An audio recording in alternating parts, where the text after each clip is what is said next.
Hello guys, welcome back to my channel. അപ്പോൾ ഇന്നത്തെ പരിപാടി ശംഖുപുഷ്പത്തോണ്ട് ജ്യൂസ് അടിക്കലാണ്. നമ്മൾ വീട്ടിൽ ശംഖുപുഷ്പമില്ല, റോഡ് സൈഡിലാണ് നമ്മുടെ ശംഖുപുഷ്പം ഉള്ളത്. അത് നമ്മൾ പറിക്കാൻ വേണ്ടി പോവുകയാണ്. കുറച്ച് ദൂരം നടക്കാനുണ്ട് ഗൈസ്, അപ്പോൾ അവിടെ എത്തിയിട്ട് കാണാം.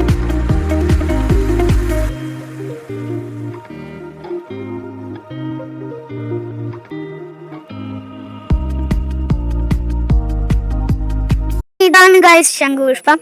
ഇത് കാണാത്തവർക്ക് വേണ്ടിയിട്ടാണ് ഞാൻ പറഞ്ഞു തരുന്നത്. നമ്മൾ ശംഖുപുഷ്പം പറിക്കുന്നുണ്ട്.